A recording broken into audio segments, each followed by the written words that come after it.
दानवीर कर्ण कर्ण कुंती का पुत्र था। पांडु के साथ कुंती का विवाह होने से पहले ही इसका जन्म हो चुका था।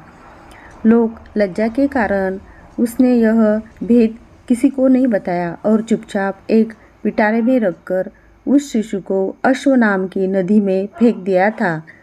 इसके जन्म की कथा बड़ी विचित्र है। राजा कुंतीभोज ने कुंती को पाल पोस कर बड़ा किया था। राजा के यहाँ एक बार महर्षि दुर्वासा आए। कुंती से उनका बड़ा सत्कार किया और जब तक वे ठहरे उन्हीं की सेवा शुश्रूषा में रही। इसकी इस श्रद्धा भक्ति से प्रसन्न होकर महर्षि ने उसे वर दे दिया कि वह जिस देवता को मंत्र पढ़कर बुलाएगी वही आ जाएगा और उसको संतान भी प्रदान करेगा। नादानी के कारण महर्षि के वरदान की परीक्षा लेने के लिए सूर्य नारायण का आवाहन किया। बस उसी क्षण सूर्यदेव वहां आ गए। उन्हीं के सहवास के कारण कुंती के गर्भ से कर्ण का जन्म हुआ। जब पिटारे में रखकर इस शिशु को उसने फेंक दिया तो वह पिटारी बहती हुई आगे पहुंची। वहां अधिरथ ने कौतूहलवश उसे उठा लिया और खोलकर देखा तो उसमें एक जीवित शिशु देखकर वह आश्चर्य करने लगा। अधिरथ उस शिशु की निरीह अवस्था पर करुणा करके उसे अपने घर ले आया और उसका पालन पोषण करने लगा। उसने उसे अपनी संतान समझा। बालक के शरीर पर कवच कुंडल देखकर उसको और भी अधिक आश्चर्य हुआ और तभी उसे लगा कि वह बालक कोई होनहार राजकुमार है। उसने उसका नाम वसुशेषण रखा। वसु का अर्थ है धन। कवच कुंडल रूपी धन उसके पास था। विधाता ने ही उसको इसे दिया था, इसलिए उसका नाम वसुसेन उचित ही था। वसुसेन जब कुछ बड़ा हुआ तो उसने शास्त्रों का अध्ययन करना आरंभ कर दिया। वह सूर्य का उपासक था। प्रातः काल से लेकर संध्या तक वह सूर्य की उपासना ही किया करता था। दानी भी बहुत बड़ा था। उपासना के समय कोई भी आकर उससे जो कुछ भी मांगता वह बिना हिचकिचाए उसको दे देता था। अमूल्य से अमूल्य वस्तु से उसको मोह नहीं था। उसका गौरव तो दानवीर कहलाने में था और अपने कृत्यों से उसने वास्तव में यह सिद्ध भी कर दिया कि वह दानवीर था। उसके समान दानी कौरवों और पांडवों में और कोई नहीं था। उसका परिचय तो हमें उस समय मिलता है जब इंद्र ब्राह्मण का वेश धारण करके उसके पास उसकी अमूल्य निधि कवच कुंडल मांगने गया था। उस समय कर्ण ने देवराज का स्वागत किया था और सहर्ष अपने कवच कुंडल उतारकर दे दिए थे। दान करते समय अपने हित या अहित विचार वह नहीं करता था। यद्यपि सूर्य भगवान पहले उसे मना कर चुके थे कि वह इन कवच कुंडलों को किसी को भी न दे, लेकिन दानवीर कर्ण किसी याचक को निराश करके वापस लौटाना तो जानता ही नहीं था। कर्ण के इस साहस के कारण ही उसका नाम वैकर्तन पड़ा था। यदि इस कवच कुंडलों को वह नहीं देता तो कोई भी योद्धा उसे युद्ध में परास्त नहीं कर सकता था। इंद्र ने अर्जुन के हित के लिए ही उनको मांगा था, क्योंकि इनके बिना अर्जुन कभी भी उसे नहीं हरा सकता था। फिर भी उसके इस अद्वितीय गुण से प्रभावित होकर इंद्र ने उसको एक पुरुषघातिनी अमोघ शक्ति दी। उस शक्ति से सामने का योद्धा किसी भी हालत में जीवित नहीं बच सकता था और उसको कर्ण ने अर्जुन के लिए रखा था। लेकिन श्री कृष्ण ने चाल चली और कर्ण को उस शक्ति को घटोत्कच पर चलवाकर अर्जुन के जीवन पर आए इस खतरे को सदा के लिए मिटा दिया। घटोत्कच जो आकाश में विचरण करके कौरवों पर अग्नि की वर्षा कर रहा था और जिसने एक बार तो सारी सेना को पूरी तरह विचलित कर डाला। था, शक्ति लगते ही निर्जीव होकर पृथ्वी पर गिर पड़ा। धनुर्विद्या में कर्ण अर्जुन के समान ही कुशल था। एक बार जब महाराज धृतराष्ट्र की आज्ञा से कौरव पांडवों की अस्त्र शिक्षा की परीक्षा के लिए एक समारोह किया गया था, तो अर्जुन ने अपनी अस्त्र शिक्षा के कौशल से सबको चकित कर दिया था। उसने ऐसी ऐसी क्रियाएं कर दिखाई थी कि किसी भी योद्धा की हिम्मत नहीं होती थी कि उसका जवाब दे सके। एक विजेता की तरह के कौशल दिखाकर वह प्रशंसा लूट रहा था। दुर्योधन उस समय हतप्रभ सा होकर चुपचाप बैठा था। अर्जुन जैसा कौशल दिखाना उसके सामर्थ्य के भी बाहर था। उसी समय कर्ण वहां आ पहुंचा और उसने मैदान में आकर अर्जुन को ललकारा।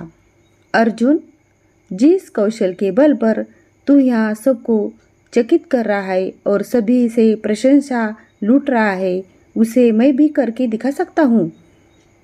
यह कहकर उसने धनुष पर बाण चढ़ाकर वही सब कुछ कर दिखाया जो अर्जुन ने किया था। चारों ओर से कर्ण की जय जयकार होने लगी। दुर्योधन का चेहरा अर्जुन के प्रतिद्वंदी को देखकर खिल उठा। उसने उसे हृदय से लगा दिया। उसने उसे अर्जुन के साथ द्वंद्व युद्ध करने के लिए प्रेरित किया।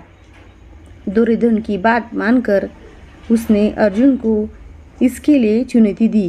अर्जुन द्वंद्व युद्ध के लिए तैयार हो गया। अब झगड़ा बढ़ाने की आशंका थी, इसलिए कृपाचार्य ने बीच में हस्तक्षेप करते हुए कहा कि राजकुमार के साथ राजकुमार का ही द्वंद्व युद्ध हो सकता है, क्योंकि कर्ण सूत के द्वारा पाले हुए हैं, इसलिए इनके गोत्र कुल आदि का ठीक ठीक पता न होने के कारण इनको अर्जुन से द्वंद्व युद्ध करने का अधिकार नहीं है। बस यह ऐसी समस्या थी जिसको कर्ण हल नहीं कर सकता था। वह हक्का बक्का सा अर्जुन का मुंह तारका रह गया। दुर्योधन को भी इससे धक्का लगा, क्योंकि कर्ण के द्वारा अर्जुन का मान चूर्ण करने की उसकी ही तो योजना थी। जब कर्ण इस द्विधा में पड़ा हुआ था, आगे अपने पैर नहीं बढ़ा सका, तो दुर्योधन ने उसे राजाओं की श्रेणी में लाने के लिए अंग देश का राज्य दे दिया। राजा होने के नाते अब वह अर्जुन या अन्य किसी राजकुमार के साथ युद्ध कर सकता था। वह इसके लिए उतारू भी था, लेकिन संध्या होने के कारण यह वाद विवाद थम गया और सब अपने अपने घर चले गए। बस फिर जीवन में सदा ही कर्ण अर्जुन से प्रतिद्वंदी के रूप में मिला। अर्जुन से ही उसके विशेष रूप से शत्रुता थी। वह उसकी प्रसिद्धि को सह नहीं सकता था। अनेक स्थलों पर वह अर्जुन के सामने आया, लेकिन अपना कुल गोत्र न बता सकने के कारण उसे सामने से हटना पड़ा। वह सूत पुत्र कहलाता था, क्योंकि सूत ने ही उसको पाला था। इसी कारण द्रौपदी के स्वयंवर में भी घूमती मछली की आग भेजने के सामर्थ्य रखते हुए भी उसको अवसर नहीं दिया गया। स्वयं द्रौपदी ने ही सूतपुत्र कहकर उसका अपमान किया था और उसकी पत्नी बनने से इनकार कर दिया था। सूतपुत्र के क्षत्रिय कन्या का वरण करने का अधिकार नहीं है। ये शब्द शूल की तरह उसके हृदय में चुभ गए थे और वह लहू के घूंट पीकर अपने स्थान पर आ बैठा था। लेकिन द्रौपदी के प्रति उसकी घृणा इतनी बढ़ गई थी कि भरी सभा में दुशासन ने द्रौपदी को नंगा करना चाहता तो उसने इसका तनिक भी विरोध नहीं किया था, बल्कि द्रौपदी की हंसी उसने लड़ाई थी। जब दुर्योधन के भाई विकर्ण ने कौरव के इस घृणित व्यवहार की निंदा की थी, तो कर्ण ने उससे कहा था, विकर्ण, तुम अपने कुल की हानि करने के लिए पैदा हुए हो। अधर्म अधर्म तुम पुकार रहे हो। द्रौपदी के साथ जो भी व्यवहार किया जा रहा है वह ठीक है। वह दासी है और दासी के ऊपर स्वामी का पूरा अधिकार होता है। यह कहकर उसने द्रौपदी के द्वारा किए अपने अपमान का बदला चुकाया था। उस समय उसका हृदय पत्थर की तरह कठोर हो गया था। जैसे भी बन पड़ा, उसने द्रौपदी का अपमान किया, उसे 5 पुरुषों की व्यभिचारिणी स्त्री कहा और हर तरह से उसे धिक्कारा। उस समय प्रतिशोध की आग में जलते हुए उसने उचित अनुचित का विचार बिल्कुल छोड़ दिया। द्रौपदी को नंगी देखने के लिए और दिखाने की उसकी इच्छा थी। इससे स्पष्ट होता है कि कर्ण प्रतिशोध की भावना के आगे सत्य, न्याय और धर्म की भावना को पूरी तरह भूल जाता था। यह उसके चरित्र की दुर्बलता ही है। कर्ण स्वभाव से कुटिल भी था। वह दुर्योधन को इसी प्रकार कुचक्र रचने की सलाह दिया करता था जैसी शकुनी देता था।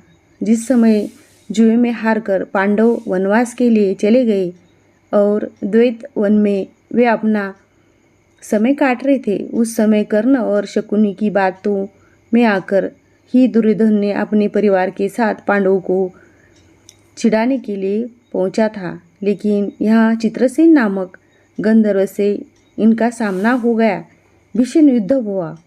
गंधर्व राजा ने अपने पराक्रम से सबको परास्त कर दिया और परिवार सहित सभी को उसने बंदी बना लिया। कर्ण तो अपने प्राण लेकर युद्धस्थल से भाग ही गया था। फिर युधिष्ठिर के कहने पर, अर्जुन के भी प्रयास करने पर चित्रसेन ने दुर्योधन आदि को मुक्त कर दिया था। कर्ण अहंकारी भी बहुत था। उसने अपने पराक्रम पर बड़ा घमंड था और बार बार दुर्योधन को प्रसन्न करने के लिए वह कहा करता था कि वह एक क्षण में ही अर्जुन को मार गिराएगा। इसके लिए भगवान परशुराम द्वारा सिखाए हुए अपने अस्त्र कौशल्य की दुहाई देता था। यहाँ तक कि भी भीष्म पितामह, गुरु द्रोणाचार्य आदि के सामने भी वह अपनी शेखी बघारने से बाज नहीं आता था। एक दिन पितामह से न रहा गया। उन्होंने इसे फटकारते हुए कहा, दुराभिमानी कर्ण, व्यर्थ की बात क्यों क्या करता है? खांडव दाह के समय श्री कृष्ण और अर्जुन ने जो वीरता प्रकट की थी उसको याद करके तुझे लज्जित होना चाहिए। क्या तू श्री कृष्ण को साधारण व्यक्ति समझता है?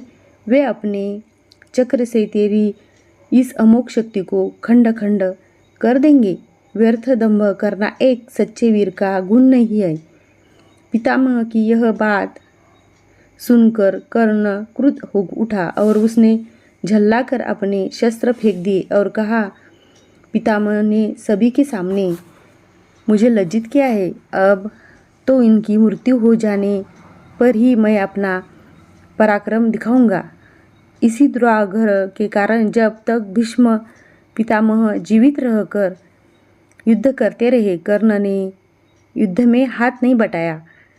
जब उसने सुन लिया कि वे धराशायी हो चुके हैं, उस क्षण प्रसन्न होकर वह दुर्योधन के पक्ष में आकर शत्रु से युद्ध करने लगा। गुरु द्रोण के पश्चात कौरव सेना का तीसरा सेनापति वही था। इस वृत्तांत से यही स्पष्ट होता है कि वह अत्यधिक क्रोधी स्वभाव का था। सदा अहंकार में उसकी बुद्धि डूबी रहती थी और इस कारण बुद्धिमानों की बातें भी बुरी लगती थी। इसके विपरीत अर्जुन धीर बुद्धि और विनयशील था। इस सब के होते हुए भी कर्ण अपनी बात का धनी था। जो कुछ भी वचन वह दे देता था उससे हटना तो वह जानता ही नहीं था। श्री कृष्ण ने उसे यह बता दिया था कि वह कुंती का ज्येष्ठ पुत्र है और साथ में उन्होंने उससे पांडवों की ओर मिल जाने का आग्रह भी किया था। लेकिन सब कुछ सुनकर भी उसने दुर्योधन के साथ विश्वासघात करना उचित नहीं समझा। श्री कृष्ण ने कहा था, कर्ण भाइयों के विरुद्ध लड़कर उनको मारने की कामना करना पाप है, इसलिए तुम कौरवों को साथ छोड़कर पांडवों के पक्ष ले लो। युधिष्ठिर तुम्हें अपना अग्रज मानकर अपना जीता हुआ साम्राज्य तुम्हें ही दे देंगे। कृष्ण की यह प्रलोभन भरी बातें सुनकर भी कर्ण अपने वचन पर दृढ़ रहा और कहने लगा, श्री कृष्ण, दुर्योधन के साथ विश्वासघात करना सबसे बड़ा पाप है। यदि मैं उसकी मित्रता को तोड़कर पांडवों की ओर मिल जाऊंगा तो सब यही कहेंगे कि कर्ण अर्जुन से डरकर उनकी ओर मिल गया है। फिर मैं ऐसा क्या करूं? मेरी माँ ने तो मुझे मारने का सारा प्रबंध कर दिया था। सूत ने ही मुझे उठाया और पाला, इसलिए वे ही मेरे पिता तुल्य है। सुतु के साथ मैं कई यज्ञ भी कर चुका हूँ और मेरा विवाह संबंध भी सुतु के परिवार में ही हुआ है। फिर मेरा पांडवों से क्या संबंध है रहा? धृतराष्ट्र के घराने में ही दुर्योधन के आश्रित में रहा हूँ और 13 वर्ष तक मैंने उन्हीं का दिया हुआ राज्य किया है। फिर कैसे उनके साथ विश्वासघात कर दूँ? दुर्योधन को मेरे ऊपर पूरा विश्वास है। मेरे कहने से ही तो उसने इस युद्ध को मोल लिया है और अर्जुन के प्रतिद्वंदी के रूप में दुर्योधन की आशाएं मेरे ऊपर ही तो लगी हुई है। इस परिस्थिति में अपने आश्रयदाता और मित्र दुर्योधन को छोड़कर मैं कभी पांडव पक्ष में नहीं मिल सकता। फिर यदि एक बार मैं मिल भी गया तो युधिष्ठिर जो राज्य मुझे देगा उसे अपने वचन के अनुसार मुझे दुर्योधन को देना होगा। इससे तो पांडवों का सारा प्रयत्न ही निष्फल चला जाएगा। यह सभी कुछ सोच विचार कर मैं निश्चयपूर्वक कहता हूँ कि मैं मित्र दुर्योधन का साथ छोड़कर और किसी पक्ष में नहीं मिल सकता। लेकिन हाँ, यह वचन अवश्य देता हूँ कि युद्ध में मेरा प्रतिद्वंदी केवल अर्जुन ही है। उसके सिवा किसी पांडव का वध मैं नहीं करूँगा। कर्ण का यह कथन उसके चरित्र की महानता पर प्रकाश डालता है। बात का कितना पक्का था वह दानवीर। दुर्योधन चाहे अधर्मी था लेकिन उसका तो आश्रयदाता था। फिर वह उसके साथ छल कपट कैसे कर सकता था? अंत तक उसने दुर्योधन का साथ दिया और अपने आप को एक सच्चा मित्र प्रमाणित कर दिया।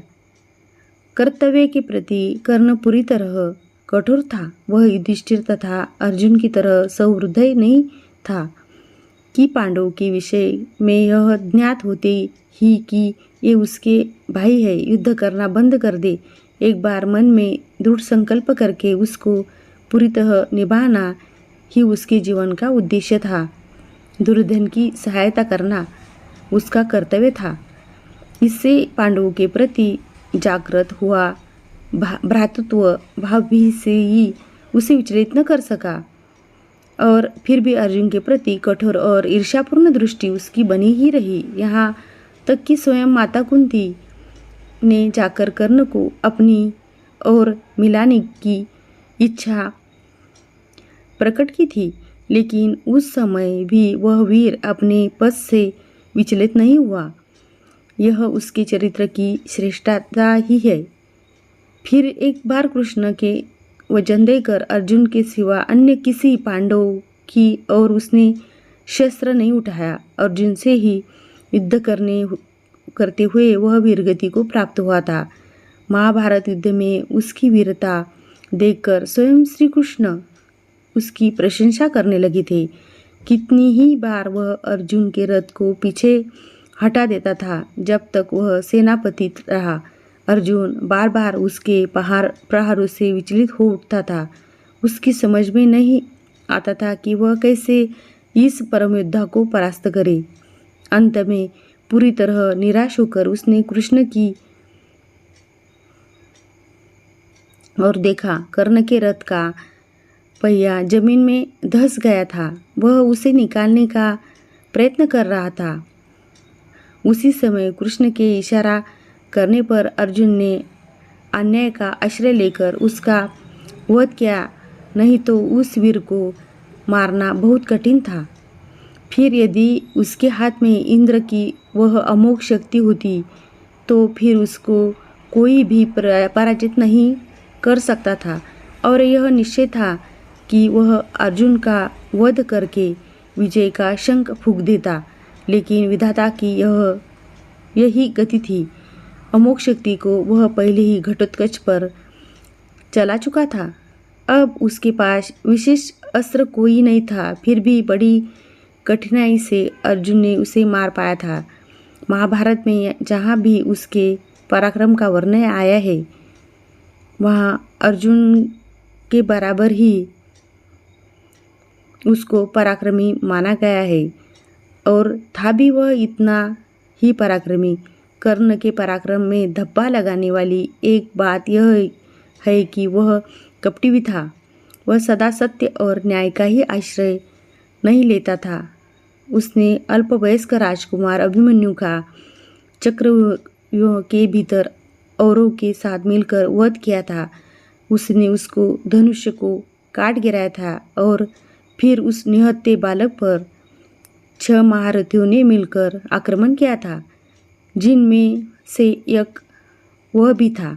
निहत्थे बालक की हत्या करने का अपराध सदा उसके चरित्र के साथ लगा रहेगा। इसलिए इतना पराक्रमी होने पर भी कर्ण अर्जुन की तरह महापुरुष की कोटि में नहीं आ सकता। उसका हृदय कलुषित था। इस तरह कर्ण के चरित्र पर दृष्टिपात करने से मालूम होता है कि वह किसी दृष्टि से महान था और अपने किन्ही व्यवहारों के कारण पतित भी था। उसकी महानता उसके दानवीर होने में है, उसकी दृढ़ संकल्प होने में है, उसके अपने मित्र और आश्रयदाता के विश्वास पात्र होने में है। लेकिन छल और कपटपूर्ण व्यवहार, व्यर्थ का दंभ और क्रोध उसके चरित्र की गरिमा को कम करते हुए वह इतना पराक्रमी था कि उसके मरते ही दुर्योधन का सारा धैर्य टूट गया था, और अब उसे अपनी पराजय की आशंका निश्चित लगने लगी थी। और वही हुआ भी। कर्ण की मृत्यु के पश्चात कौरवों ऐना का विषय हो गया। स्वयं दुर्योधन भी भीम के द्वारा मारा डाला गया। युद्ध में पांडवों को विजय प्राप्त हुई।